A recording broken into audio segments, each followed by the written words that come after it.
ठीक है भाई, अब देखो लास्ट में हम लोग किसकी बात कर रहे थे? बायो रिएक्टर्स की। और हमने लास्ट में ये देखा था कि बायो रिएक्टर्स ऐसे यंत्र होते हैं जिनका आयतन कितना होता है? 100 से 1000 लीटर। और ये ऐसे उपकरण या ऐसे यंत्र हैं जिसमें हम परपोषी कोशिका या पुनर्योजक कोशिकाओं को बड़े स्तर पर क्या करते हैं? संवर्धित। और बड़े स्तर पर संवर्धित करने के लिए क्या क्या उपलब्ध करवाते हैं उनको? ऑक्सीजन, पीएच, तापमान, पोषक पदार्थ उपलब्ध करवाते हैं। और दो चीजें हमने देखी थी, बायोरिएक्टर्स दो प्रकार के होते हैं। एक तो सिंपल स्टर्ड जिसमें अंदर इंपेलर घूमता है, ऑक्सीजन को मिक्स करता है। और एक स्पार्ज है जिसमें बाहर से वायु फूकी जाती है, बुलबुले बनते हैं जिनसे क्षेत्रफल बढ़ता है, ज्यादा से ज्यादा ऑक्सीजन मिलेगा। यानी हर बायोरिएक्टर की बनावट इस प्रकार होती है कि वो ज्यादा से ज्यादा ऑक्सीजन उपलब्ध करवा सके। अब देखो एक पॉइंट एनसीईआरटी में दे रखा है कि बायोरिएक्टर्स में हम ऐसी अवस्थाएं उपलब्ध करवाते हैं ताकि उसमें जो सूक्ष्म जीव हैं, सूक्ष्म जीव का मतलब जो आपके पास पुनर्योजक कोशिकाएं हैं, वो अपना ज्यादा समय किस अवस्था में निकालती हैं? लॉग या एक्सपोनेंशियल अवस्था में। अब एक चीज क्या होती है, आपने वृद्धि ग्राफ देखा होगा कभी भी। तो जब हम किसी भी जीव का वृद्धि ग्राफ बनाते हैं तो वो एस आकार का होता है, एस शेप का, या जिसे हम क्या कहते हैं? सिग्मोइड। कोई सूक्ष्म जीव है, कोई पादप है, कोई जंतु है, उनका जब हम वृद्धि ग्राफ, ग्रोथ का ग्राफ बनाते हैं तो वो ऐसा सिग्मोइड आता है। सिग्मोइड का मतलब है प्रारंभिक अवस्था में वृद्धि धीमे होती है, उसे कहते हैं लैग फेस। फिर जहां पर सर्वाधिक वृद्धि होती है उसको कहते हैं चरघातांकी यानी लॉग या एक्सपोनेंशियल फेज। और फिर वृद्धि रुक जाती है, उसे कहते हैं स्टेशनरी फेज। तो इसका मतलब यह है कि सर्वाधिक वृद्धि वाली अवस्था कौन सी है? लॉग या एक्सपोनेंशियल अवस्था। तो सबसे ज्यादा वृद्धि अगर लॉग एक्सपोनेंशियल अवस्था में होगी तो हम चाहेंगे कि बायोरिएक्टर्स के अंदर जो सूक्ष्म जीव हैं वो ज्यादा से ज्यादा समय किस में निकालें? लॉग या एक्सपोनेंशियल अवस्था में। इसके लिए क्या चाहिए? इसके लिए बायोरिएक्टर्स में आपको दो चीजें करनी पड़ेंगी। निरंतर पोषक पदार्थ ऐड करते रहने पड़ेंगे ताकि पोषक पदार्थों की कमी ना आए। पोषक पदार्थ मिलते रहेंगे, सूक्ष्म जीव वृद्धि करते रहेंगे, और उसके साथ साथ अपशिष्ट पदार्थों को बाहर निकालते रहे। तो पोषक पदार्थ निरंतर डालते रहो, अपशिष्ट पदार्थ निरंतर बाहर निकालते रहो, तो सूक्ष्म जीवों को एक ऐसा वातावरण मिलेगा जिसमें वो वृद्धि सर्वाधिक दर्शाएंगे। मतलब ज्यादा समय किस में निकालेंगे? लॉग या एक्सपोनेंशियल अवस्था में। तो बायोरिएक्टर में ऐसा ही कुछ वातावरण होता है। ऐसे संवर्धन को हम सतत संवर्धन, या जिसे हम अंग्रेजी में कहते हैं कंटिन्यूअस कल्चर कहते हैं। देखो, संवर्धन या कल्चर का मतलब तो है वृद्धि करना। जब आप किसी भी सूक्ष्म जीव को, किसी भी पादप को पोषक माध्यम पे वृद्धि करवाते हो तो उसे संवर्धन कहते हैं। बायोरिएक्टर में भी यही कर रहे हो। बायोरिएक्टर में पोषक पदार्थ डाल रहे हो ताकि सूक्ष्म जीव वृद्धि कर सके, तो इसे क्या कहेंगे? संवर्धन। सतत संवर्धन या कंटिन्यूस संवर्धन का मतलब क्या हुआ? निरंतर आप पोषक पदार्थ अंतराल में डालते रहो और निरंतर रूप से अंतराल में आप अपशिष्ट पदार्थों को निकालते रहो। पोषक पदार्थ मिलते रहेंगे, अपशिष्ट पदार्थ निकलते रहेंगे, तो सूक्ष्म जीव सर्वाधिक समय वृद्धि करेंगे। यानी सर्वाधिक समय किस में निकालेंगे? लॉग या एक्सपोनेंशियल में निकालेंगे। तो यही याद रखना है कि बायोरिएक्टर्स में, बायोरिएक्टर किस प्रकार का संवर्धन दर्शाता है? सतत संवर्धन। और सतत संवर्धन होने के कारण जितने भी सूक्ष्म जीव हैं वो सर्वाधिक समय किस में निकालते हैं? लॉग या एक्सपोनेंशियल अवस्था में, जो कौन सी अवस्था है? सर्वाधिक वृद्धि वाली अवस्था है। और लिख लेंगे पॉइंट। बायोरिएक्टर्स, बायोरिएक्टर्स में सतत संवर्धन या कंटिन्यूअस कल्चर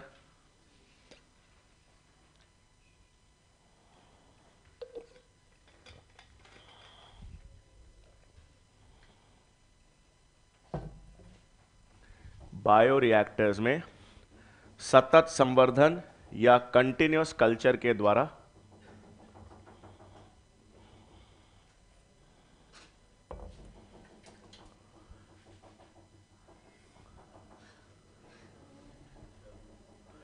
निरंतर अंतराल से पोषक पदार्थों को निवेशित किया जाता है। सतत संवर्धन के द्वारा निरंतर अंतराल से पोषक पदार्थों को निवेशित किया जाता है।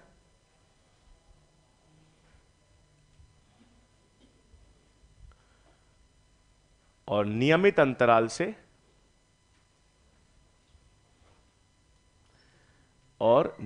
अंतराल से अपशिष्ट पदार्थों को निष्कासित किया जाता है। और बायोरिएक्टर्स में सतत संवर्धन के द्वारा निरंतर अंतराल से पोषक पदार्थों को निवेशित किया जाता है और नियमित अंतराल से अपशिष्ट पदार्थों को निष्कासित किया जाता है।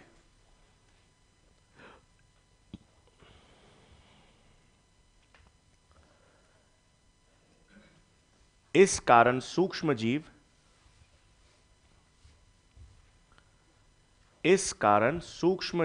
अपना सर्वाधिक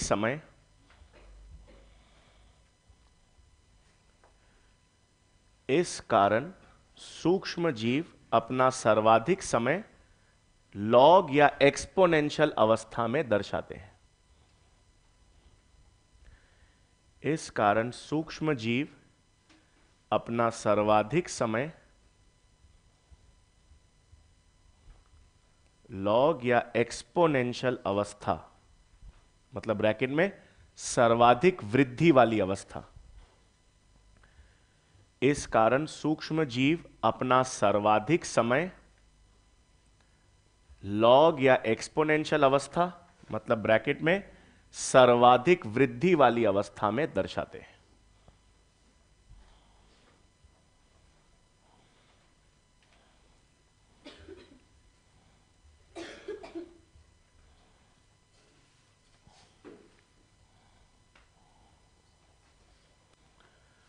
ठीक है, तो ये बायोरिएक्टर्स। फिर अपने पास आखिरी में एक टर्म आता है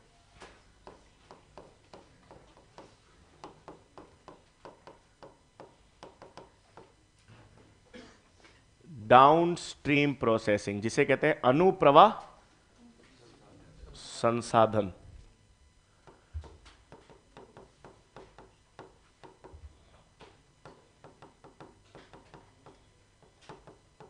अब डाउनस्ट्रीम प्रोसेसिंग या अनुप्रवाह संसाधन में अब हम क्या करते हैं, आपने सूक्ष्म जीवों को या परपोषी कोशिकाओं को बड़े स्तर पर संवर्धित कर दिया, बड़े स्तर पर वो वृद्धि कर रहे हैं।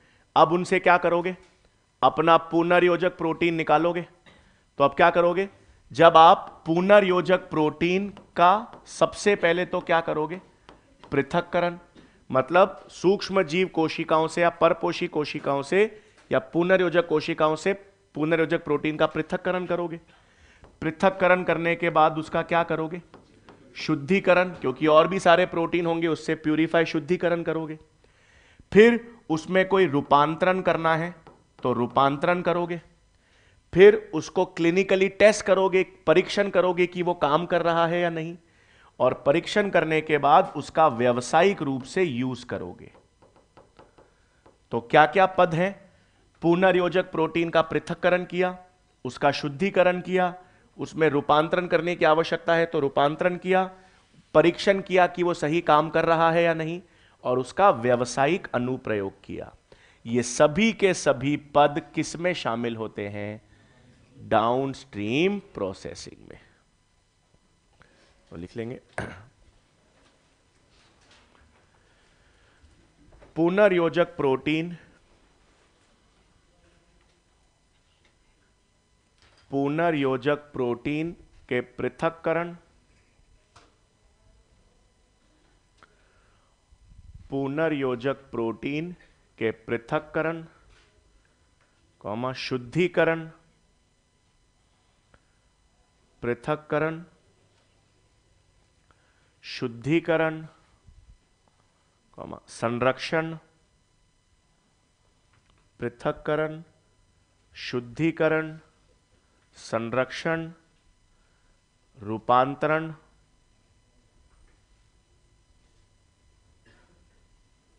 परीक्षण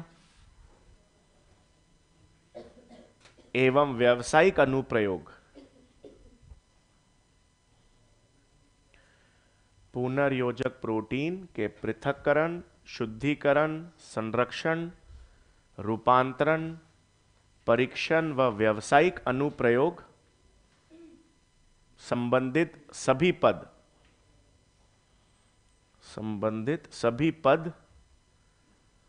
डाउनस्ट्रीम प्रोसेसिंग में सम्मिलित होते हैं।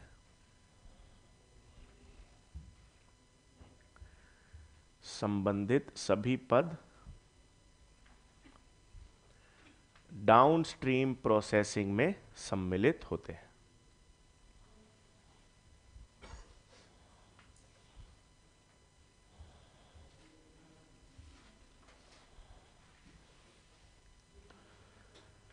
ठीक है भाई, तो ये हमारे पास जैव प्रौद्योगिकी के सिद्धांत वाला चैप्टर यानी प्रिंसिपल्स वाला चैप्टर था। अब हम हेडिंग डाल देंगे जैव प्रौद्योगिकी के अनुप्रयोग। नेक्स्ट चैप्टर है बायोटेक्नोलॉजी एप्लीकेशंस।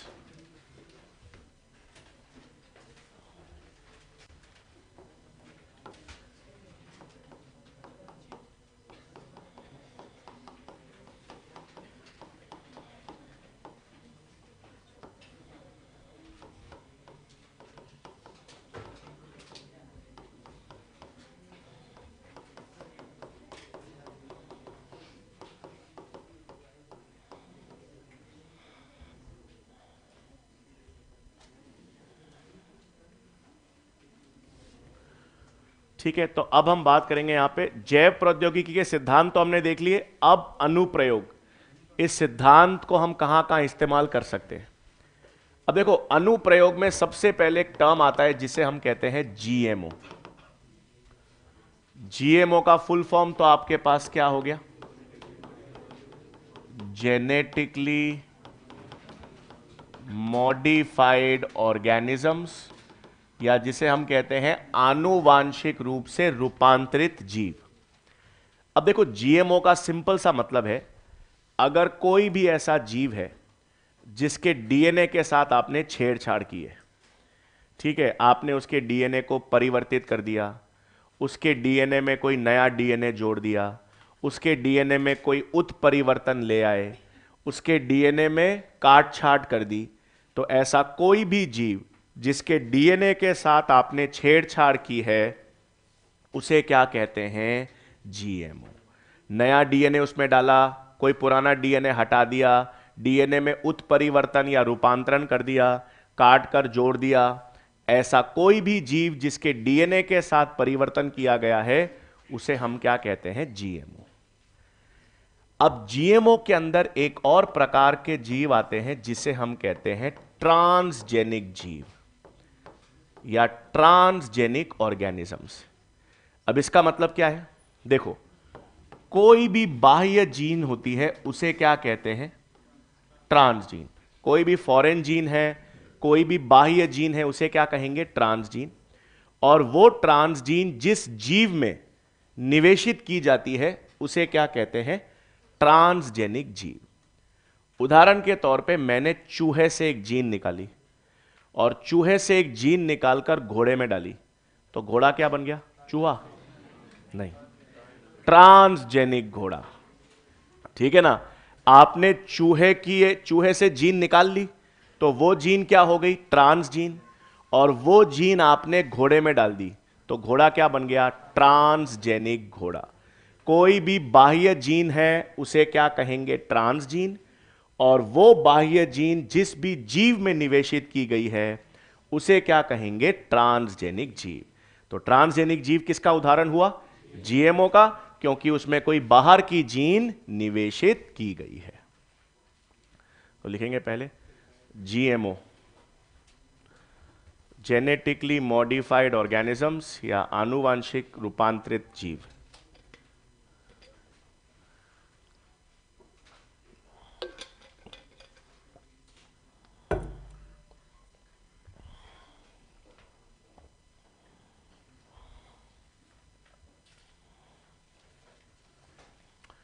ऐसे जीव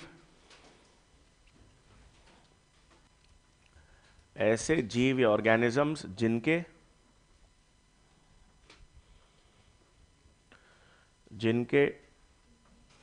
डीएनए अथवा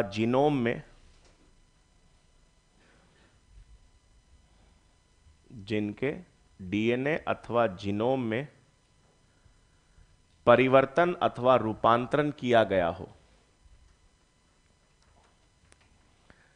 जिनके डीएनए अथवा जीनोम में परिवर्तन या रूपांतरण किया गया हो, उन्हें जीएमओ कहते हैं।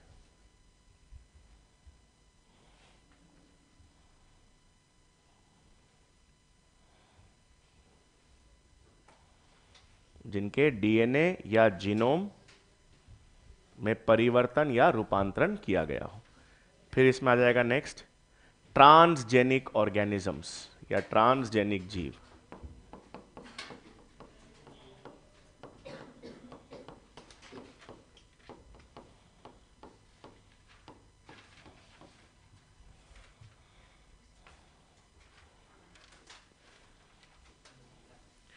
ट्रांसजेनिक जीव या ट्रांसजेनिक ऑर्गेनिजम्स लिखेंगे। किसी भी बाह्य जीन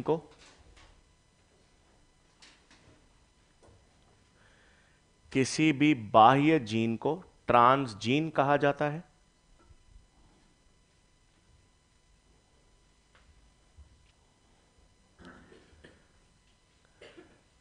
किसी भी बाह्य जीन को ट्रांसजीन कहा जाता है और यह ट्रांसजीन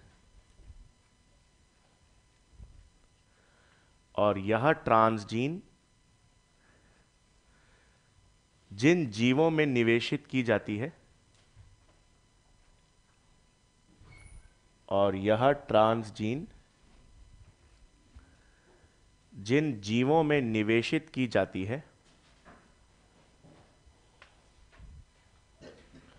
उन्हें ट्रांसजेनिक ऑर्गेनिजम्स कहते हैं।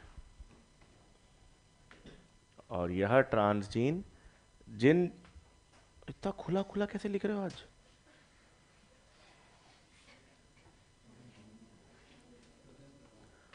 और यह ट्रांसजीन जिन जीवों में निवेशित की जाती है उन्हें ट्रांसजेनिक ऑर्गेनिजम्स कहते हैं। ठीक है, तो ये तो अब बात की अपन ने जीएमओ और ट्रांसजेनिक जीव की। अब देखो, क्योंकि इस चैप्टर का नाम है जैव प्रौद्योगिकी के अनुप्रयोग, तो हम सबसे पहले जैव प्रौद्योगिकी के अनुप्रयोग कहां देखेंगे? कृषि में, एग्रीकल्चर में। तो सबसे पहले हम देखेंगे, हेडिंग डाल देंगे इसमें, कृषि में अनुप्रयोग।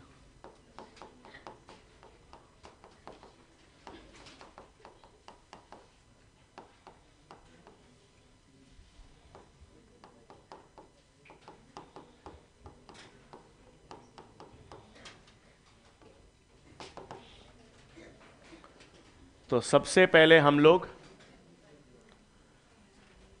कृषि या एग्रीकल्चर में अनुप्रयोग देख रहे हैं। और कृषि में हम लोग कौन से पादप बनाएंगे? जीएम पादप बनाएंगे। अब पहला सवाल तो यह है कि कृषि में जब आप जीएम पादप बनाते हो तो जीएम पादप जो है उसका क्या फायदा है? क्यों जीएम पादप या जेनेटिकली मॉडिफाइड पादप आप बना सकते हो? ठीक है, पहला तो हो गया कि उत्पादन बढ़ाना हो।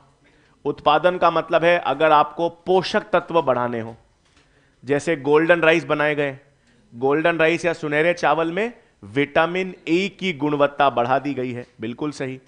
तो या तो आपको गुणवत्ता बढ़ानी हो पादपों की, तब आप जीएम पादप बनाओगे।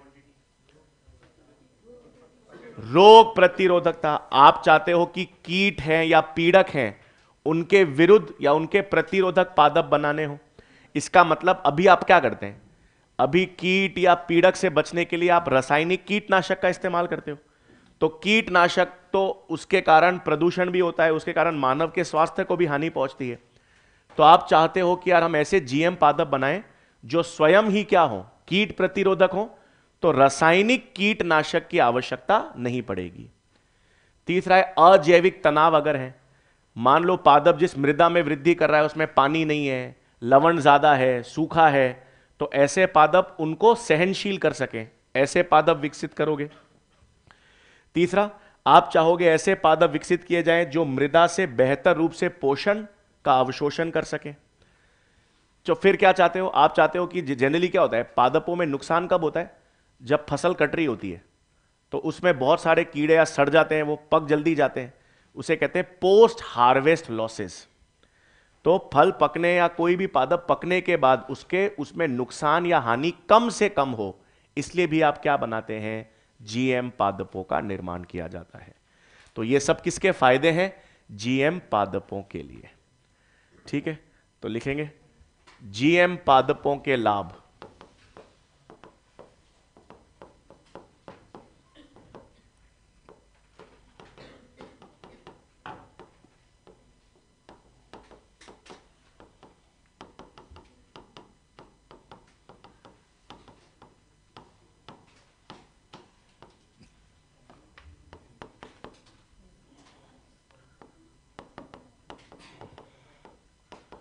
पहला फायदा होता है अजैविक तनाव के प्रति सहनशीलता उत्पन्न करना।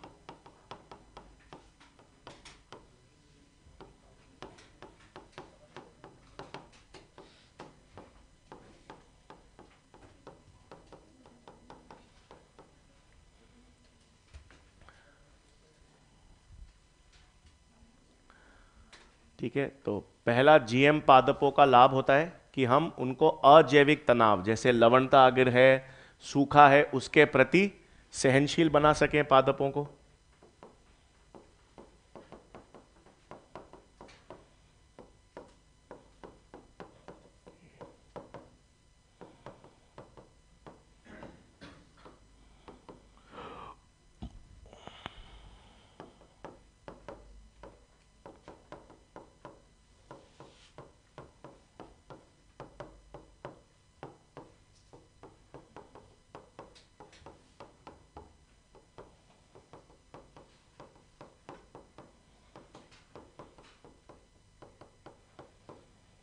दूसरा फायदा है या दूसरे लक्षण, आप जीएम पादपों का निर्माण क्यों करोगे, रासायनिक कीटनाशक या पीड़कनाशक पर निर्भरता कम हो सके। निर्भरता कम कैसे होगी, जब आप कैसे पादप बनाओगे, कीट प्रतिरोधक पादप बनाओगे, जीएम।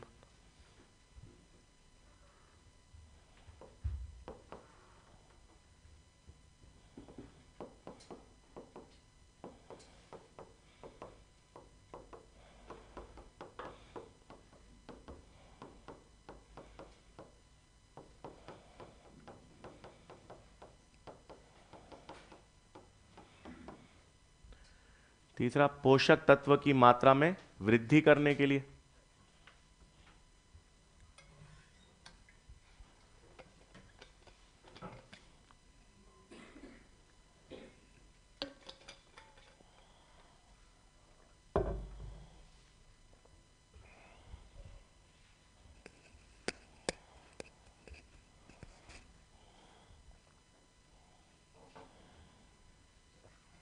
तो अजैविक तनाव के प्रति सहनशीलता उत्पन्न हो सके, रासायनिक कीट या पीड़कनाशक पर निर्भरता कम हो सके, पोषक तत्व की मात्रा में वृद्धि की जा सके, ये तीन। आगे ले लूं,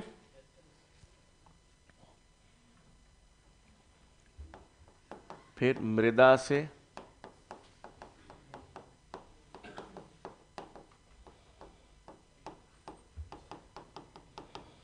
खनिज अवशोषण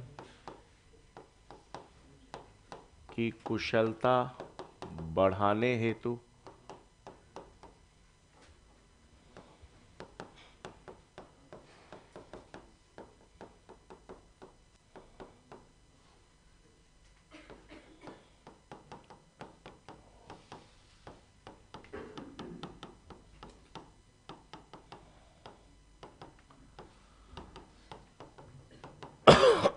तो ये सब जीएम पादपों के लाभ या फायदे हैं।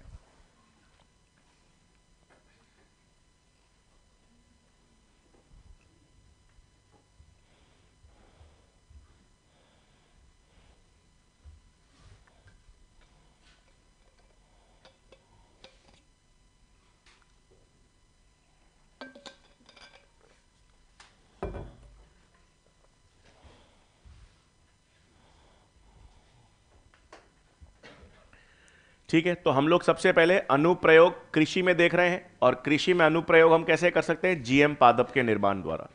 और आप कोई भी जीएम पादप या ट्रांसजेनिक पादप क्यों बनाओगे? ये सब फायदे हैं जीएम पादप बनाने के।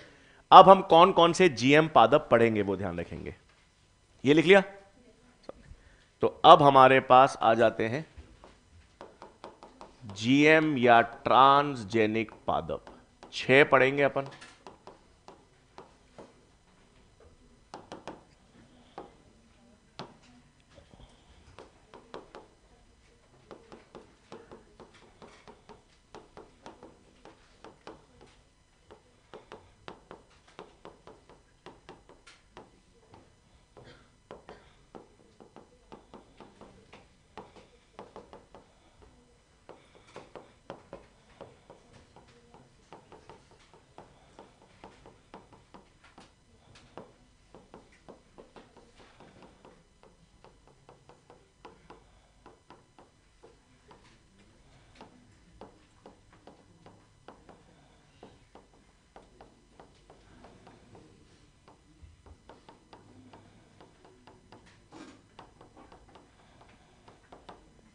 ठीक है, तो जीएम पादपों में या ट्रांसजेनिक पादपों में हम कितने प्रकार के ट्रांसजेनिक पादप पढ़ेंगे? 6।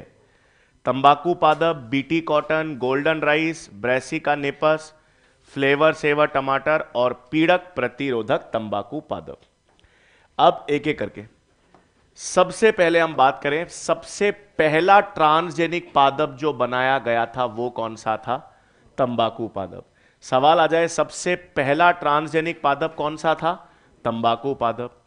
अब अगर ये ट्रांसजेनिक पादप है तो इसमें क्या किया गया होगा? एक बाह्य जीन, एक फॉरेन जीन निवेशित की गई होगी। तो इस पादप में कौन सी जीन निवेशित की गई है आपको ध्यान में रखना है। एक खरपतवार नाशी प्रतिरोधक,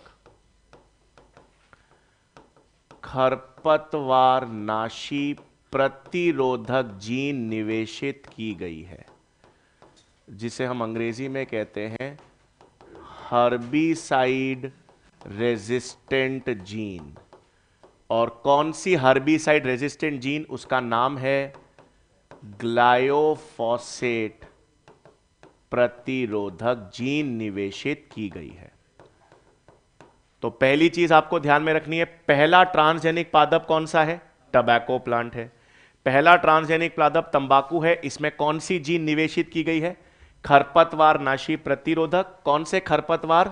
ग्लाइकोफॉसेट रेजिस्टेंट जीन निवेशित की गई है। और इस कारण यह पादप का लक्षण क्या हो गया कि यह खरपतवार नाशी के विरुद्ध क्या हो जाता है? प्रतिरोधक।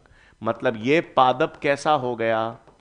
हर्बिसाइड रेजिस्टेंट, या जिसे हम कहते हैं खरपतवार नाशी प्रतिरोधक पादप है। तो पहले ये लिस्ट बना लो, फिर हम एक देखते हैं।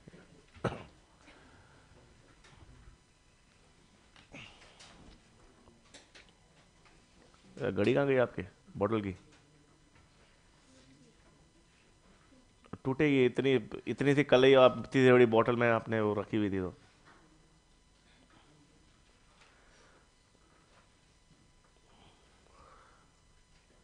टूट मतलब बॉटल पे रखी रखी टूटी?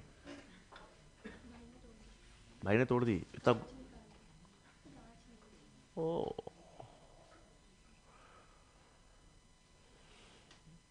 ठीक है, लिस्ट तो लिख लिए 1 2 3 4 5 6।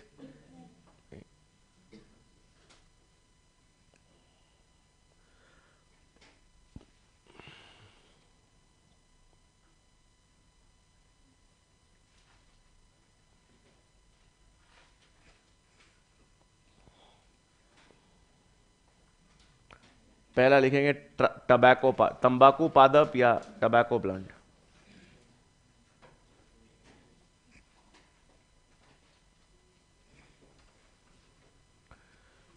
ठीक है, ट्रांस जीन को आप एलियन जीन, वांछित जीन, कुछ भी कह सकते हो, बिल्कुल। तो लिखेंगे पहला ट्रांसजेनिक पादप तंबाकू पादप था। पहला ट्रांसजेनिक पादप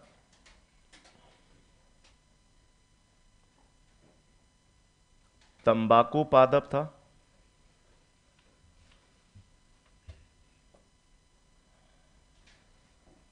इस पादप में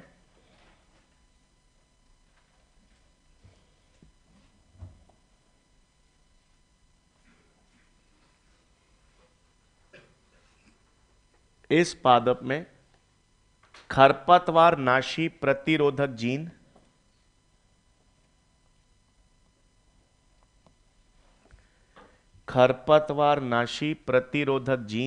ब्रैकेट में लिख लेंगे ग्लाइकोफॉसेट प्रतिरोधक जीन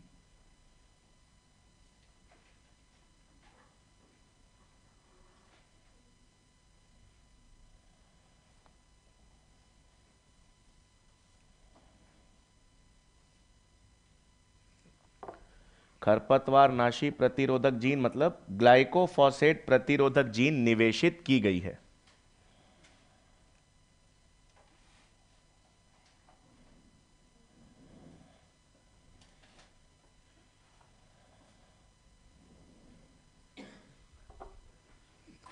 खरपतवार नाशी प्रतिरोधक जीन यानी ग्लाइकोफॉसेट प्रतिरोधक जीन निवेशित की गई है। अतः यह तंबाकू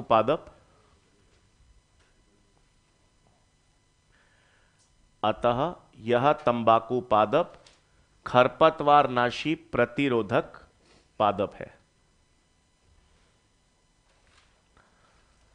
यह पादप खरपतवार नाशी प्रतिरोधक पादप है यानी हर्बिसाइड रेजिस्टेंट।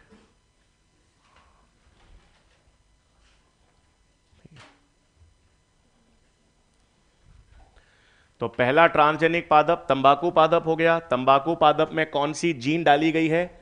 खरपतवार नाशी प्रतिरोधक जीन, इसलिए वो पादप कैसा बन गया? खरपतवार नाशी प्रतिरोधक। अब दूसरा ट्रांसजेनिक पादप हम क्या लेंगे? BT cotton. यहां पर बीटी का मतलब क्या है? बायोटेक्नोलॉजी।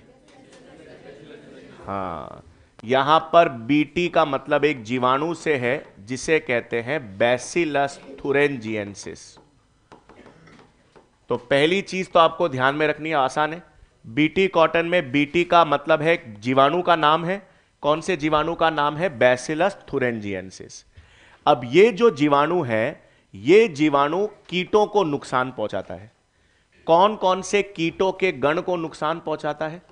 तो 3 कीटों के गण हैं, लेपिडोप्टेरन्स, कोइलोप्टेरन्स और डिप्टेरन्स। ये डिप्टेरन्स वाला गण में आपके पास मक्खी और मच्छर वाला गण है। कोइलोप्टेरन्स बीटल वाला गण है और लेपिडोप्टेरन्स आपका बोलवर्म्स, कृमि वाला, आर्मी वर्म्स। तो ये वाला गण कौन सा है? लेपिडोप्टेरन्स। तो सबसे पहले हमने देखा कि ये जीवाणु है बैसिलस थुरिंजिएंसिस। ये जीवाणु किन कीटों को हानि पहुंचाता है? इन कीटों के गण को हानि पहुंचाता है। अब हमने देखा कैसे पहुंचाता है। तो हमने इसमें देखा कि इस जीवाणु के भीतर एक क्राय नामक जीन पाई जाती है। इस जीवाणु के भीतर एक जीन पाई जाती है जिसे क्या कहते हैं? Cry gene. और यह क्राई जीन एक कीटनाशक प्रोटीन का निर्माण करती है। कीटनाशक विषाक्त प्रोटीन जिसको कहते हैं क्राय प्रोटीन।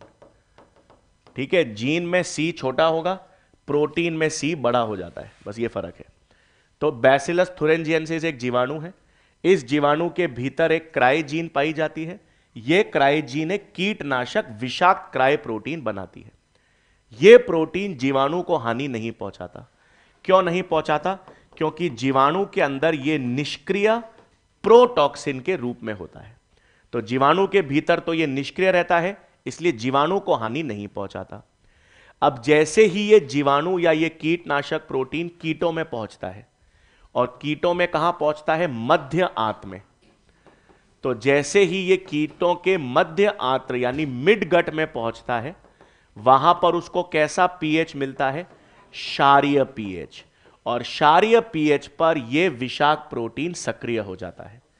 जैसे ही यह प्रोटीन क्षारीय पीएच पे सक्रिय होगा, क्षारीय पीएच पे सक्रिय होने पर मध्य आंत की उपकला कोशिकाओं में छेद उत्पन्न कर देगा, और उपकला कोशिकाओं में छेद उत्पन्न होगा, मध्य आंत फट जाएगी और कीटों की मृत्यु हो जाती है।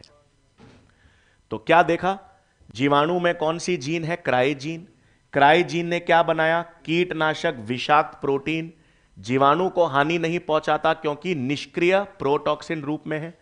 यह प्रोटीन जैसे ही मध्य आंत में प्रवेश करेगा कीटों के मध्य आंत में क्षारीय पीएच पर सक्रिय होगा, क्षारीय पीएच पर सक्रिय होने पर उपकला कोशिकाओं में छेद करेगा, छेद करने पर कीट मर जाएंगे। अब यह हम क्यों पढ़ रहे हैं, अब इससे फायदा है। अब इससे फायदा क्या आता है हमारे पास, हमें यह पता है कि कपास के पादपों को कीट हानि पहुंचाते हैं, तो हमको कपास के पादप को, कॉटन के पादप को क्या बनाना है, कीट प्रतिरोधक। अब कीट प्रतिरोधक बनाने के लिए क्या मैं कोई भी क्राइजीन ले सकता हूं, नहीं, क्योंकि अलग जीवाणु के अंदर अलग अलग प्रकार की क्राइजीन होती है जो अलग अलग कीटों के विरुद्ध काम करती है। कैसे, इसमें उदाहरण दे रखा है एनसीईआरटी में, क्राई 1AC और क्राई 2AB, ये दो कीटनाशक प्रोटीन्स जो हैं वो किसके विपरीत या किसके विरुद्ध काम करते हैं, कॉटन बोलवर्म्स के विरुद्ध काम करते हैं। और एक होती है क्राई 1AB, वो मक्के कॉर्न बोरर कीटों के विरुद्ध काम करती है। तो इसका मतलब अलग अलग क्राइजीन और उसके अलग अलग क्राई प्रोटीन्स कीट विशिष्ट होते हैं। कोई भी क्राइजीन किसी भी कीट के विरुद्ध काम नहीं करेगी। क्राई 1AC, क्राई 2AB किसके विरुद्ध काम करेगी, कॉटन बोलवर्म्स, और क्राई 1AB किसके विरुद्ध काम करेगी, कॉर्न बोरर के विरुद्ध। तो अलग अलग प्रकार की क्राइजीन अलग अलग प्रकार के कीटनाशक प्रोटीन को कोड करती है। तो हमको कॉटन प्लांट को किसके प्रतिरोधक बनाना है, बोलवर्म, तो हम कौन सी जीन लेंगे, क्राई 1AC या क्राई 2AB। तो जीवाणु से यह जीन निकाल ली, क्लोनिंग वाहक, एग्रोबैक्टीरियम टूमी पादप कोश। ये आप देखो सिद्धांत वाला चैप्टर अनुप्रयोग में काम आएगा। अगर आपको जंतु कोशिका में जीन डालनी होती तो पश्च विषाणु, आपको जीवाणु कोशिका में जीन डालनी होती तो प्लास्मिड डीएनए या जीवाणु भोजी डीएनए, पादप कोशिका में जीन डालनी है तो एग्रोबैक्टीरियम टूमीफेशियंस का टीआई प्लास्मिड। वो प्लास्मिड यूज करो, इस जीन को डालो और इसको कॉटन पादप में डाल दो, तो बीटी कॉटन कैसा बन जाता है, ट्रांसजेनिक कीट प्रतिरोधक पादप। ये याद रखना, बीटी कॉटन कैसा पादप हो गया भाई, कीट प्रतिरोधक पादप है। पहला ट्रांसजेनिक पादप जो तंबाकू पादप है वो कैसा पादप है, खरपतवार नाशी प्रतिरोधक पादप है। ठीक है, तो लिखें पहले बीटी, यहां पे लिखेंगे बीटी का तात्पर्य, या बीटी का मतलब है बैसिलस थुरेंजिएंसिस जीवाणु।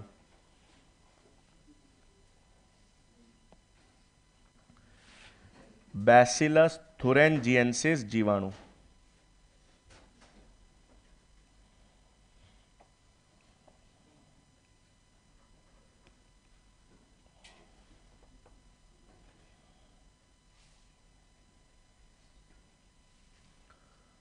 बैसिलस थुरेंजिएंसिस जीवाणु लिख लेंगे। यह लिख लेंगे, यह जीवाणु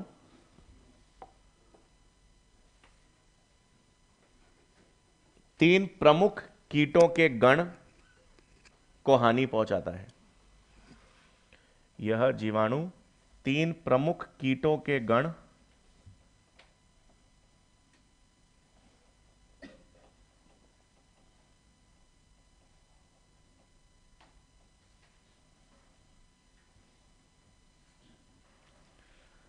तीन प्रमुख कीटों के गण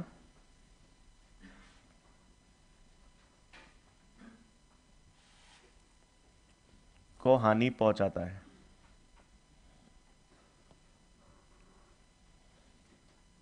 ये लिख लेंगे कौन कौन से कीटों के गण हैं, लेपिडोप्टेरेंस, कोइलोप्टेरेंस, डिप्टेरेंस।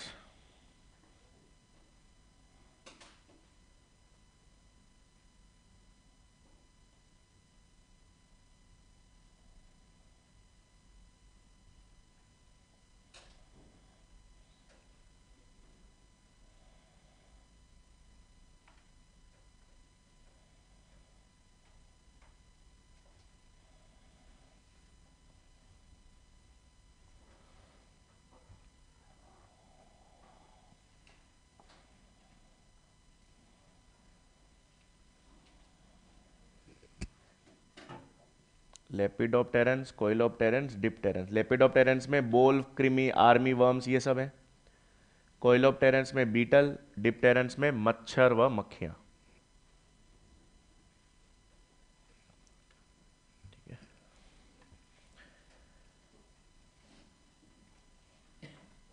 फिर लिखेंगे जीवाणु में उपस्थित क्राइजीन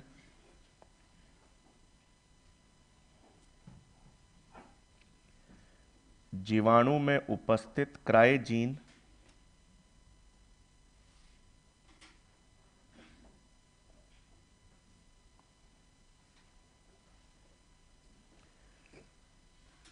एक कीटनाशक विषाक्त क्राय प्रोटीन का निर्माण करती है।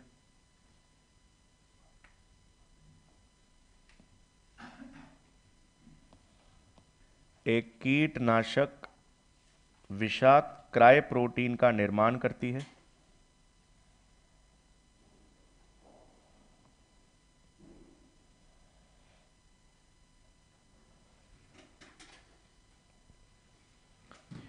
ब्रैकेट में लिख लेंगे जीवाणु में यह निष्क्रिय प्रोटॉक्सिन के रूप में पाया जाता है।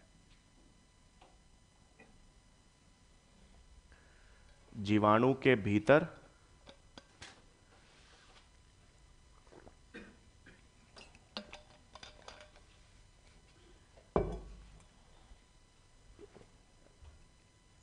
यह निष्क्रिय प्रोटॉक्सिन के रूप में पाया जाता है।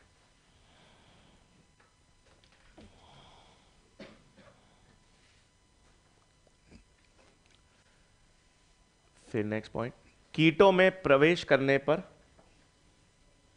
या लिखेंगे कीटों के मध्य आंत में प्रवेश करने पर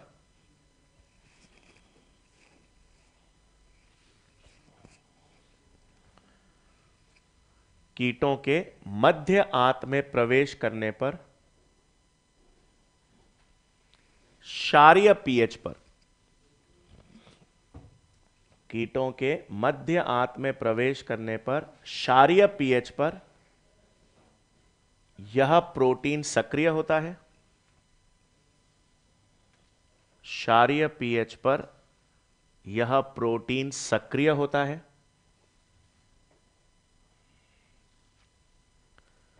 और मध्य आंत की उपकला कोशिकाओं में छेद उत्पन्न कर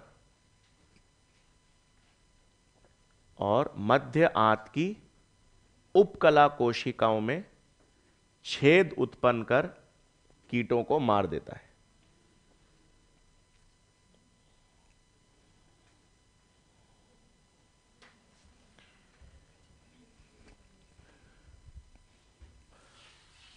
तो कहां इंपॉर्टेंट कहां है, मध्य आंत, और कैसे पीएच पे सक्रिय होगा, क्षारीय। फिर नेक्स्ट पॉइंट, जीवाणु की यह क्राइजीन व कीटनाशक प्रोटीन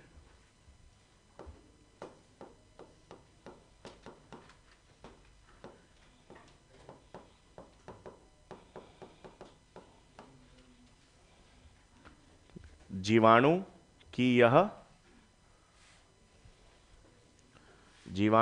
यह क्राइजीन व विषाक्त प्रोटीन कीट समूह विशिष्ट होता है।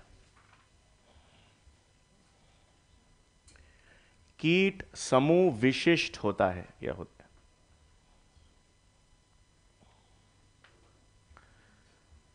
कीट समूह विशिष्ट होते हैं। अब कीट समूह विशिष्ट होते हैं मतलब ये लिख लो, क्राई 1AC, क्राई 2AB किसके विरुद्ध काम करेंगे, कॉटन बोलवर्म के विरुद्ध, और क्राई 1AB किसके विरुद्ध काम करेगा, मक्के या कॉर्न बोरस के विरुद्ध।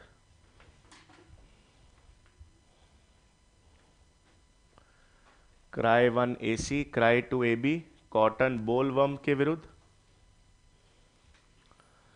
और क्राई 1AB कॉर्न बोरर्स के विरुद्ध।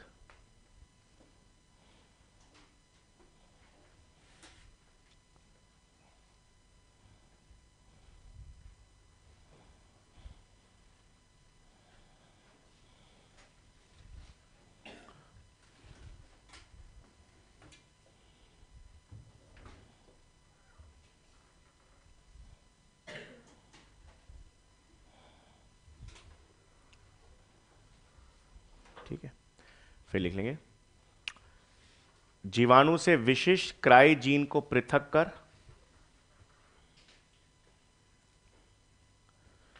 जीवाणु की विशिष्ट क्राई जीन को पृथक कर उसे कॉटन पादप में निवेशित करने पर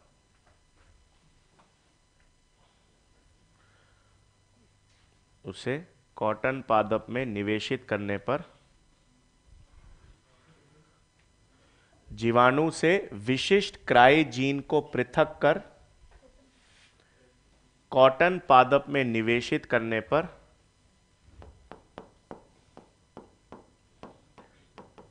ट्रांसजेनिक बीटी कॉटन निर्मित होता है।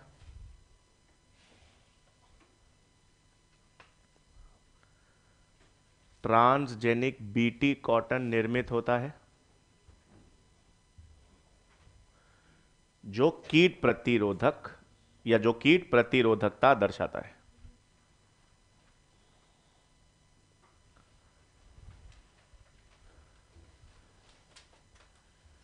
जो कीट प्रतिरोधकता दर्शाता है।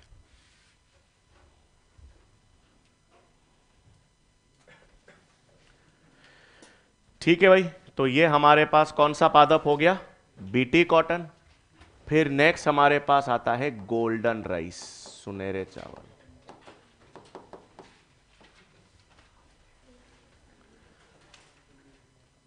अब हमें पता है गोल्डन राइस में पोषक मात्रा ज्यादा होती है किसकी? Vitamin A. विटामिन ए के साथ साथ आपको ध्यान में रखना है इसमें आयरन की मात्रा भी ज्यादा होगी। अब गोल्डन राइस में क्या करते हैं? गोल्डन राइस में हम लोग बीटा कैरोटीन को संश्लेषित करने वाली 2 जीन का निवेश करते हैं। वो 2 जीन कहां से प्राप्त होती है? एक जीन तो जीवाणु से प्राप्त होती है और दूसरी जीन डैल्फोडिल पादप से प्राप्त होती है। तो एक डैल्फोडिल पादप होता है, एक जीवाणु होता है, दोनों से 2 जीन डाली जाती है और वो दोनों जीन क्या करती है? बीटा कैरोटीन का संश्लेषण, और यही बीटा कैरोटीन आगे चलकर किसका निर्माण करता है? Vitamin A. विटामिन ए का निर्माण कौन करता है? Beta carotene. इसलिए हम गाजर खाते हैं, गाजर में बीटा कैरोटीन है जो क्या बनाता है? Vitamin A. और इसलिए गोल्डन राइस किसमें धनी या किसमें इसमें प्रचुर मात्रा किसकी हो जाती है? विटामिन ए की। तो लिख लेंगे golden rice.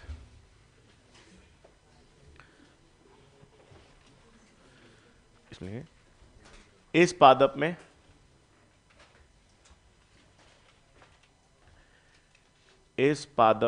Beta carotene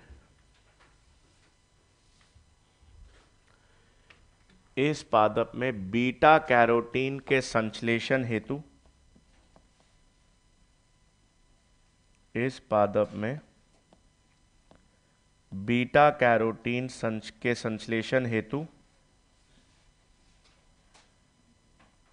beta carotene के संश्लेषण हेतु 2 जीन्स निवेशित की जाती हैं।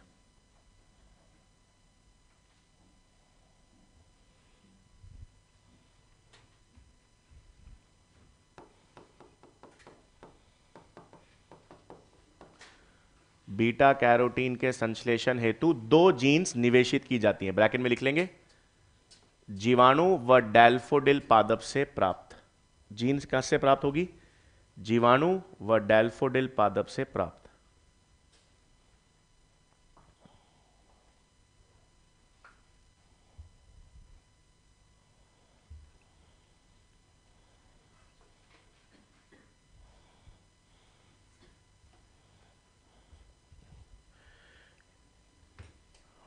यह बीटा कैरोटीन विटामिन ए का संश्लेषण करता है।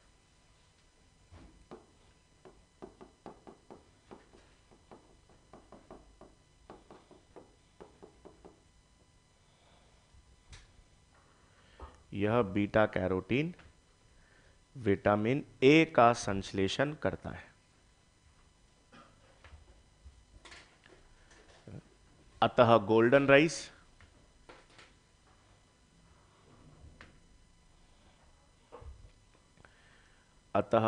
राइस विटामिन ए व आयरन में धनी होता है।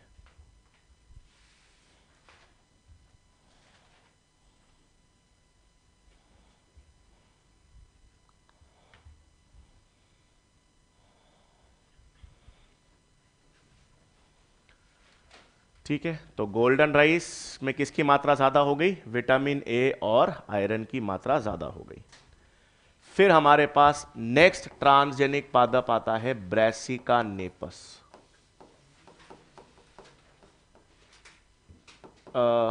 एक प्रोटीन होता है हिरुडिन, ये खून चूसने वाली लीच होती है हिरुडिन एरिया, उसके लार के अंदर एक प्रतिस्कंदन कारक होता है हिरुडिन, जो खून का थक्का बनने से रोकता है। तो हम क्या करते हैं, हिरुडिन जीन को निकाल लेते हैं और हिरुडिन की जीन को किस में निवेशित करते हैं? ब्रैसिका नेपस में। और इनके बीजों से क्या प्राप्त करते हैं? हिरुडिन। और इस हिरुडिन का क्या प्रयोग हम यूज करते हैं? पादप में तो नहीं करते, मानव में करते हैं। किसके रूप में? प्रतिस्कंदन कारक या एंटी कोएगुलेंट के रूप में। तो हमने क्या किया, हिरुडिन की जीन खून चूसने वाली लीच से निकाल ली, उस जीन को किसमें निवेशित कर दिया? Brassica napus. और इनके बीज से क्या प्राप्त करते हैं? हिरुडिन प्राप्त करते हैं। तो नेक्स्ट आएगा ब्रैसिका नेपस। इस पादप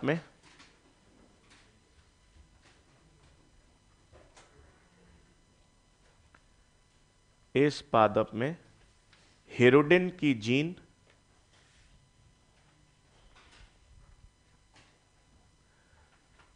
को निवेशित किया जाता है। हिरुडिन की जीन को निवेशित किया जाता है, ब्रैकेट में आप लिख लेंगे।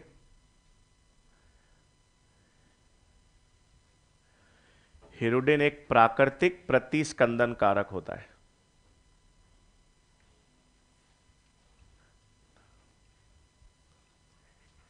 प्राकृतिक प्रतिस्कंदन कारक होता है।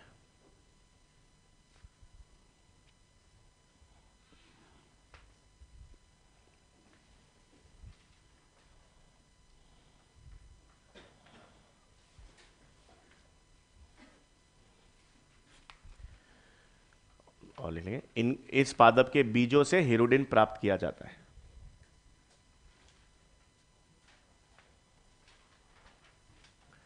इन पादप के बीजों से हिरुडिन प्राप्त किया जाता है।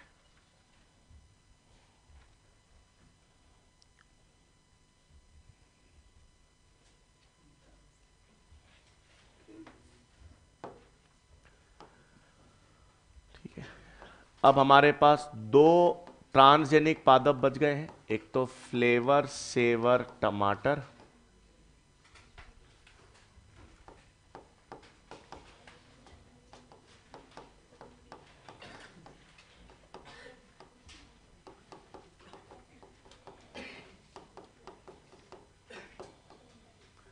ठीक है। अब दो ट्रांसजेनिक पादप बचे, दोनों को एक साथ इसलिए देख रहे हैं क्योंकि दोनों में सेम प्रक्रिया का इस्तेमाल किया जाता है, आरएनए इंटरफेरेंस या आरएनए हस्तक्षेप जिसे कहते हैं।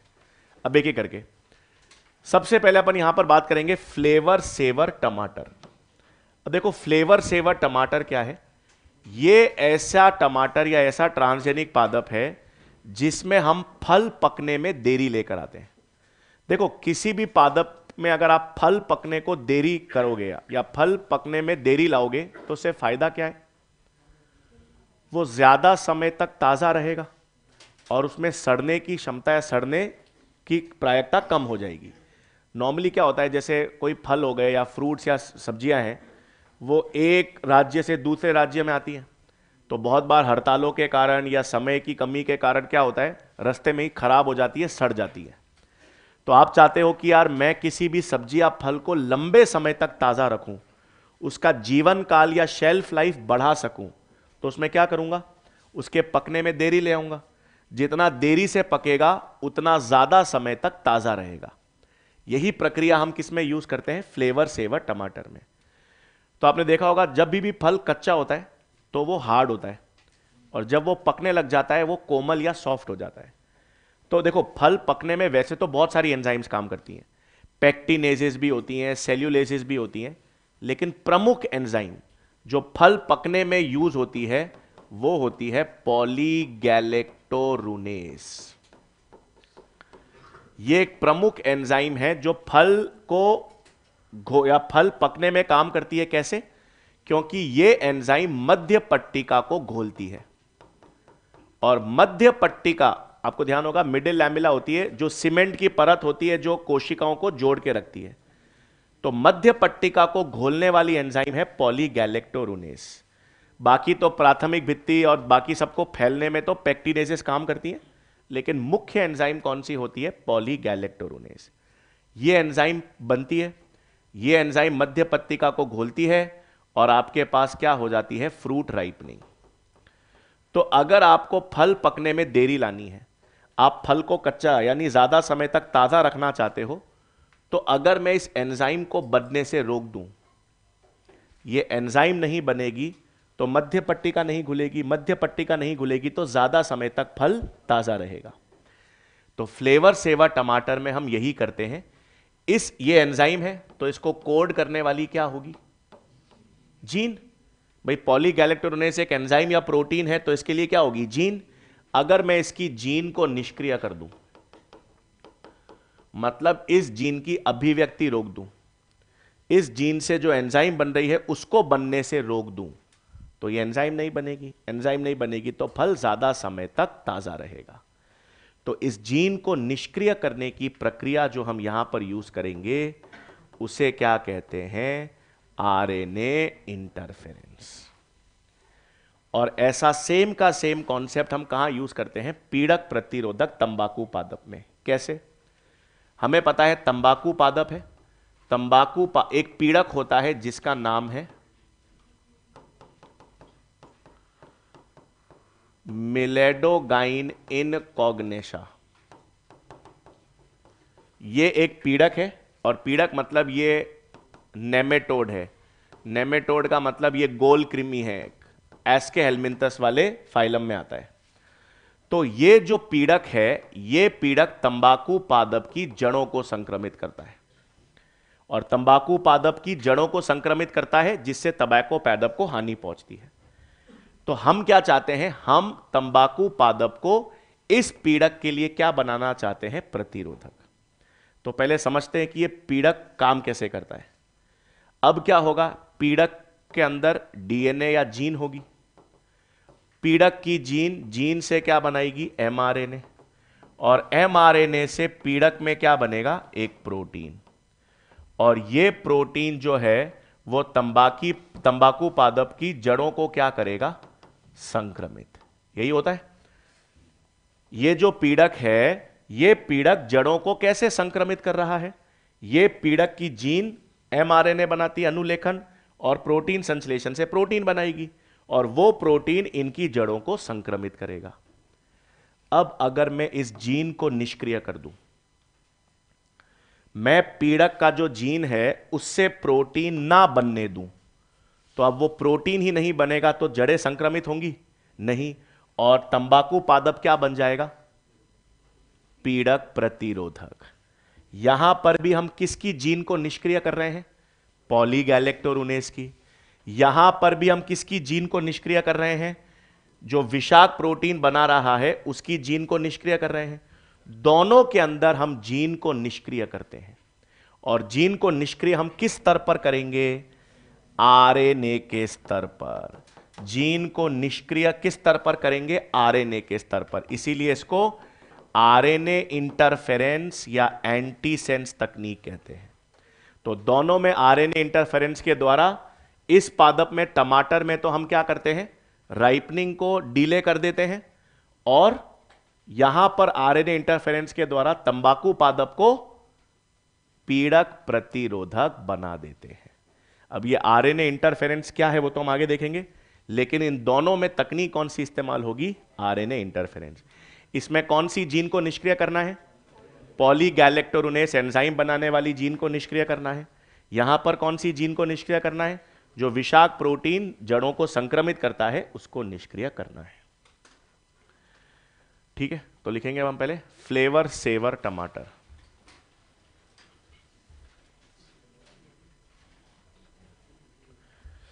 फ्लेवर सेवर टमाटर।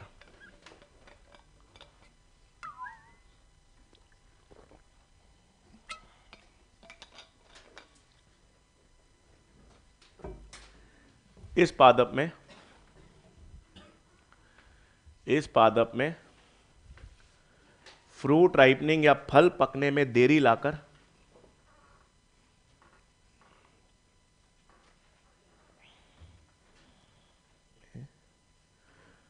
फल पकने या फ्रूट राइपनिंग में देरी लाकर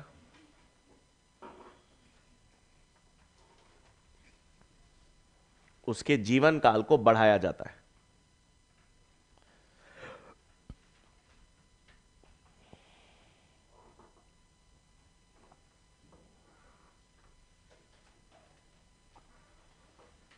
उसके जीवन काल को बढ़ाया जाता है, या ब्रैकेट में लिख लीजिए सड़न से रोका जाता है।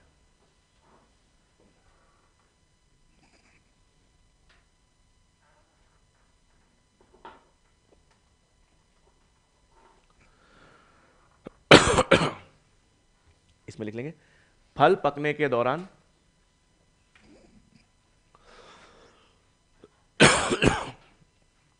फल पकने या फ्रूट राइपनिंग के दौरान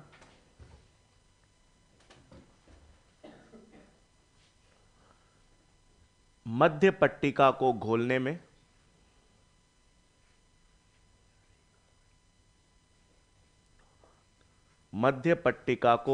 में पॉलीगैलेक्टोरुनेस नामक एंजाइम कार्य करती है। फल पकने के दौरान मध्य पट्टिका को घोलने में पॉलीगैलेक्टोरुनेस एंजाइम कार्य करती है।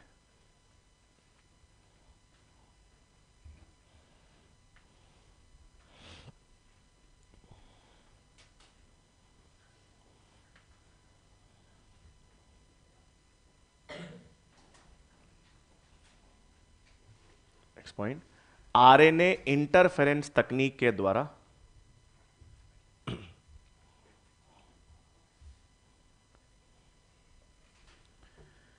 आरएनए इंटरफेरेंस तकनीक के द्वारा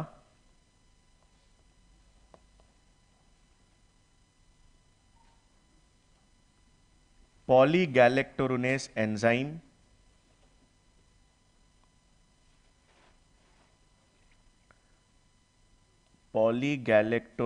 एंजाइम की जीन को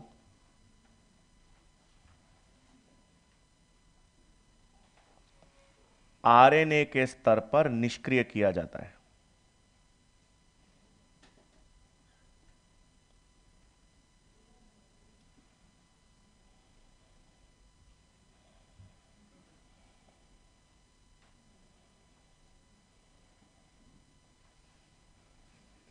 आरएनए के स्तर पर निष्क्रिय किया जाता है। ठीक है, फिर आ जाएंगे नेक्स्ट, पीड़क प्रतिरोधक तंबाकू पादप।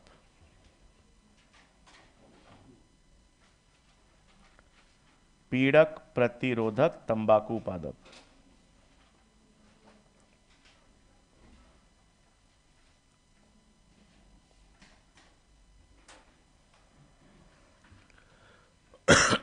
पीड़क प्रतिरोधक तंबाकू पादप लिख लेंगे इसमें मेलेडोगाइन इनकॉग्नेटा नामक नेमेटोड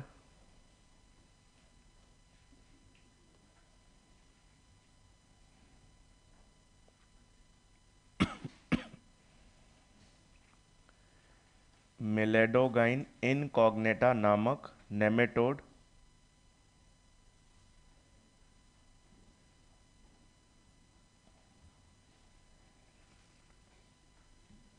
तंबाकू पादपों की जड़ों को संक्रमित करता है।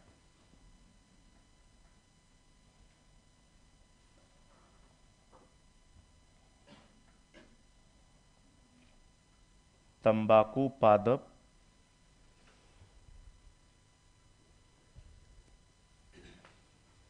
की जड़ों को संक्रमित करता है।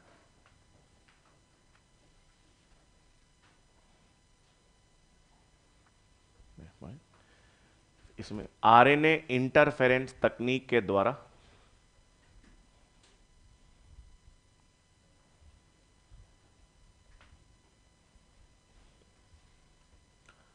आरएनए इंटरफेरेंस तकनीक के द्वारा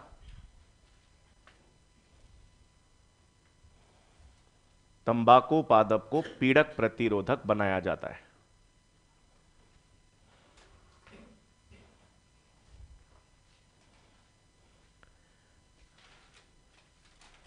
तंबाकू पादप को पीड़क प्रतिरोधक बनाया जाता है। इसका मतलब यह है कि फ्लेवर सेवर में भी हम कौन सी तकनीक का इस्तेमाल करेंगे? आरएनए इंटरफेरेंस का। और तंबाकू पादप को पीड़क प्रतिरोधक बनाने के लिए भी हम कौन सा इस्तेमाल करेंगे? RNA interference. तो अब हेडिंग डालेंगे आरएनए इंटरफेरेंस।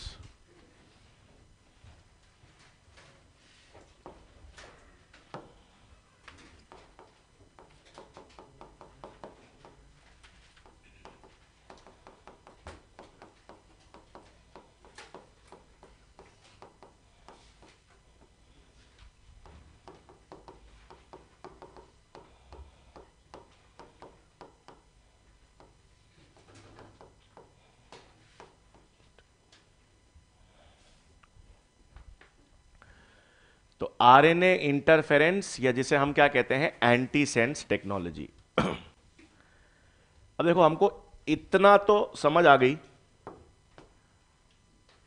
कि ये हमारे पास अगर एक डीएनए या जीन है, अब ये जीन किसकी भी हो सकती है? ये जीन पॉलीगैलेक्टोरुनेस की भी हो सकती है, या ये पीड़क की जीन भी हो सकती है।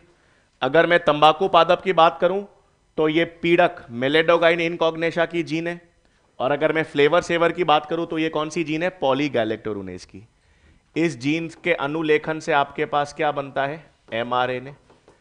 और एमआरएनए ही आगे चलकर क्या बनाता है? ये प्रोटीन बनाएगा। ये विषाक्त प्रोटीन भी हो सकता है जो तंबाकू पादप की जड़ों को संक्रमित करेगा, या ये पॉलीगैलेक्टोरेनेस एंजाइम भी हो सकती है जो फल को पकने में काम कर रही है। अब दोनों केसेस में आरएनए इंटरफेरेंस में हमको एक जीन के कार्य को निष्क्रिय करना है। हम चाहते हैं कि ये जो जीन है वो क्या नहीं बनाए? प्रोटीन ना बनाए। और किस स्तर पर ना बनाए? आरएनए, क्योंकि ये प्रक्रिया का नाम ही क्या है? RNA interference. तो हम एक जीन के कार्य को निष्क्रिय कर रहे हैं किस स्तर पर? आरएनए के स्तर पर। कैसे? इस आरएनए को द्विरज्जुक आरएनए में बदलकर। अगर ये एमआरएनए को मैं किसमें परिवर्तित कर दूं? द्विरज्जुक आरएनए।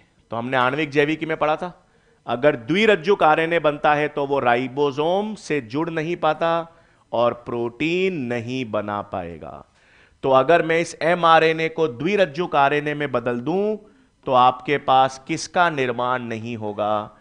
प्रोटीन का। मतलब जीन से प्रोटीन नहीं बनेगा, जीन साइलेंस हो जाएगी, जीन का कार्य निष्क्रिय हो जाएगा। अब सवाल यह है कि आरएनए इंटरफेरेंस किस स्तर पर काम कर रही है? अनुलेखन के स्तर पर या पश्च अनुलेखन के स्तर पर?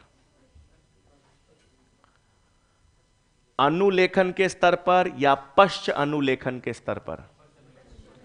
एमआरएनए बनने के बाद बना रहे हैं, तो एमआरएनए बन गया मतलब अनुलेखन के बाद, पश्च अनुलेखन के स्तर पर। तो आरएनए इंटरफेरेंस को हम क्या कह सकते हैं? पश्च अनुलेखन जीन साइलेंसिंग। ठीक है, अब कैसे करेंगे देखेंगे, पहले लिख लेंगे पॉइंट। आरएनए इंटरफेरेंस में या एंटीसेंस, इस प्रक्रिया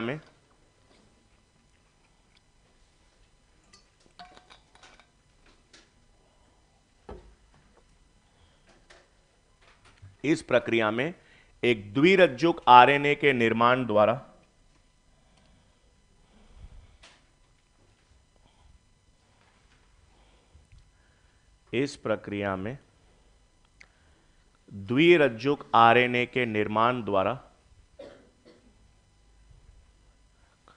द्विरज्जुक आरएनए के निर्माण द्वारा जीन की अभिव्यक्ति को निष्क्रिय किया जाता है। जीन की अभिव्यक्ति को निष्क्रिय किया जाता है।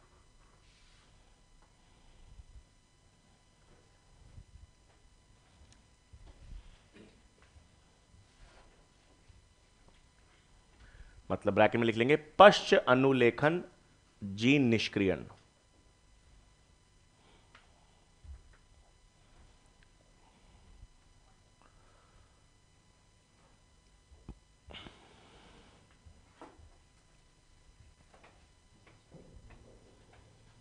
ठीक है, फिर एक पॉइंट लिख लेंगे, एनसीईआरटी का दे रखा है, आरएनए इंटरफेरेंस प्राकृतिक रूप से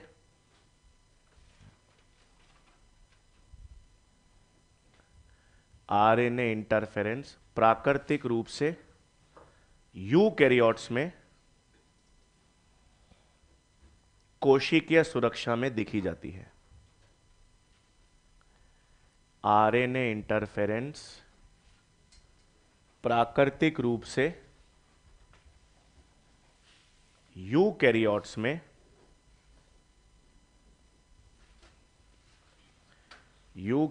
में कोशिकीय सुरक्षा हेतु देखी जाती है।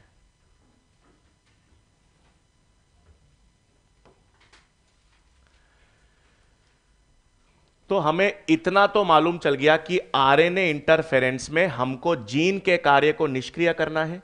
किस स्तर पर करना है? आरएनए के स्तर पर। कैसे करना है? द्विरज्जुक आरएनए बनाकर। अब अगर मुझे द्विरज्जुक आरएनए बनाना है तो मुझे एक आरएनए चाहिए, एक ऐसा आरएनए चाहिए जो एमआरएनए के साथ जुड़कर क्या बनाए? द्विरज्जुक आरएनए। तो मुझे आरएनए इंटरफेरेंस के लिए किस चीज की जरूरत पड़ेगी? आरएनए स्रोत की। मुझे एक ऐसा आरएनए चाहिए जो किसके संपूरक हो? एमआरएनए के संपूरक हो। तो आरएनए का स्रोत मुझे कहां से मिलेगा? वो या तो मिलता है आरएनए वायरसेस से, और या याद करो अपन ने देखा था रेट्रो ट्रांसपोजॉन्स।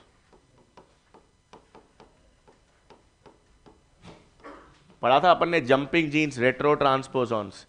तो आरएनए का स्रोत या तो आरएनए विषाणु से मिलेगा या रेट्रो ट्रांसपोजॉन से मिलेगा। इससे आपने एक द्विरज्जुक आरएनए ले लिया। अब क्या होगा? इसको एक एंजाइम होती है डाइसर, वो एंजाइम इनको छोटे छोटे टुकड़ों में तोड़ती है। डाइसर एंजाइम क्या करेगी? इनको छोटे छोटे टुकड़ों में तोड़ेगी, जिसको siRNA कहते हैं, छोटे स्मॉल हस्तक्षेप करने वाले आरएनए। क्या किया आपने? आरएनए विषाणु या रेट्रो ट्रांसपोजॉन से एक आरएनए ले लिया, उस आरएनए को डाइसर एंजाइम ने छोटे छोटे टुकड़ों में तोड़ा। तोड़ने के बाद एक संकुल होता है RISC। ये संकुल आप याद रखो ना रखो कोई फर्क नहीं पड़ रहा, बट ये आरएनए इंड्यूस्ड साइलेंसिंग कॉम्प्लेक्स है। ये एनसीईआरटी में नहीं दे रखा है, बट ठीक है। ये संकुल क्या करेगा? इन सभी आरएनए को एकल रज्जुक में परिवर्तित कर देगा। सारे आरएनए को किस में परिवर्तित कर देगा? एकल रज्जुक में। अब इसमें से जो आरएनए इसके संपूरक होगा, जो भी आरएनए किसके संपूरक होगा? एमआरएनए के, वो उसके साथ जुड़ जाएगा। बाकी सारे आरएनए नष्ट हो जाएंगे। ये आरएनए इससे जुड़कर क्या बना देगा? द्विरज्जुक आरएनए। और क्या नहीं बनेगा? प्रोटीन नहीं बनेगा। अब एनसीईआरटी में ना तो डाइसर एंजाइम है और ना ही आरआईएससी, लेकिन एनसीईआरटी में क्या दे रखा है कि आरएनए इंटरफेरेंस के लिए आरएनए का स्रोत दे रखा है। तो ये आपको ध्यान में रखना है, स्रोत कौन सा चाहिए आपको? आरएनए विषाणु या रेट्रो ट्रांसपोजॉन्स। बना लो।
बन गया।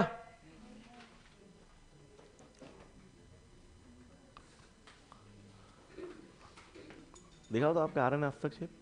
ओए हाय, एक लाइन में। आज की क्लास आला पेज।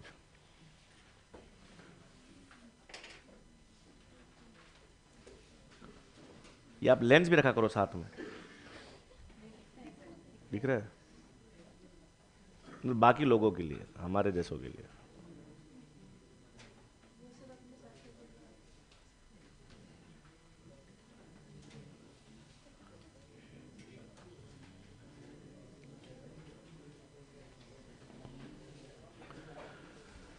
ठीक है, ये डाइसर एक एंजाइम होती है, RISC एक संकुल है जो तोड़ेगा। ये इसका मतलब है प्रोटीन नहीं बनेगा।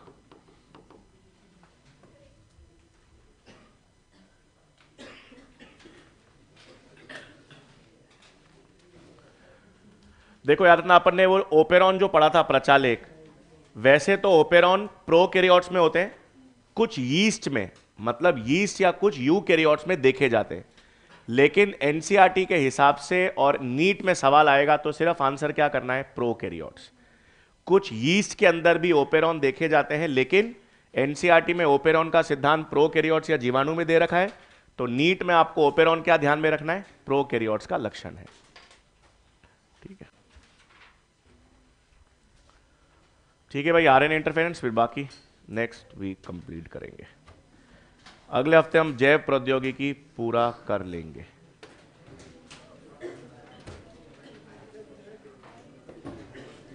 ब्रासिका नेपस ये किया गया, ये तो अपने तो जो जब पादप लिए गए वो है, कर सकते, जैसे बीटी कॉटन के बाद बीटी ब्रिंजल भी बनाए हैं, बीटी पटेटो भी बनाए, बहुत बनाए, लेकिन सबसे कॉमन बीटी कॉटन। तो ब्रासिका नेपस किया, अब तो हेरोडिन बहुत सारे पादपों में भी करते हैं, बट सबसे पहले इसमें किया गया था।